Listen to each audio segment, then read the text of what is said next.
వెంటనే శ్యామల గారిని సన్మానించవలసిందిగా కోరుతా ఉన్నాం. శ్యామల గారిని ముఖ్యమంత్రివి కావాలి జగనన్న కావాలి జగనన్న కావాలి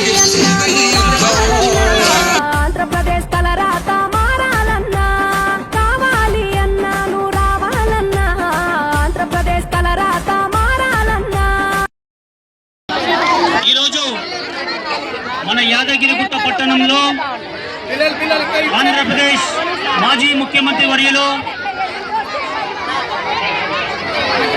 వైఎస్ జగన్మోహన్ రెడ్డి గారి జన్మదిన సందర్భంగా పిలువగానే విచ్చేసిన ఆంధ్రప్రదేశ్ అధికార ప్రతినిధి శ్యామలక్క గారికి మా యాదగిరిగుట్ట తరఫున వైఎస్ఆర్సీపీ తరఫున పేరు పేరున హృదయపూర్వక ధన్యవాదాలు చెప్తున్నాం.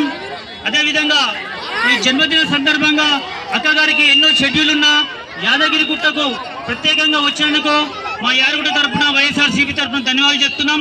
అదేవిధంగా ఈరోజు విద్యార్థులకు పాఠ్య పుస్తకాలు, అదేవిధంగా మహిళలందరికీ చీరల పంపిణీ కార్యక్రమం, కొంతమందికి నిరుపేద కుటుంబాలకు బియ్యం పంపిణీ కూడా కార్యక్రమం ఏర్పాటు చేస్తున్నాము.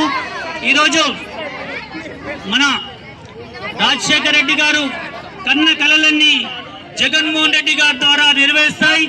ఇవాళ ఆరోగ్యశ్రీ కానీ మరెన్నో సంక్షేమ పథకాలు 108 కానీ 104 కానీ, నిరుపేదలకు ఉచిత విద్య కానీ, ఉచిత కరెంటు కానీ, ఫీజు రియంబర్స్మెంట్ కానీ ఎన్నో సంక్షేమ పథకాలు చేపట్టిన రాజశేఖర రెడ్డి గారు కన్న కళలన్నీ మిగిలినన్నీ కూడా జగన్మోహన్ రెడ్డి గారి సాధ్యమైతే అని చెప్పేసి సభాముఖంగా కోరుకుంటూ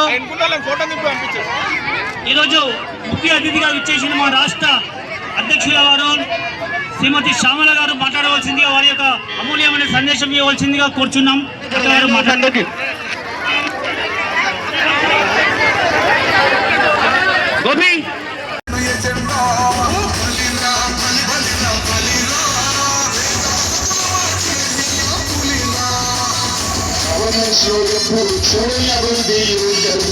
మొదటిసారిగా స్కూల్ మారుతా ఉన్న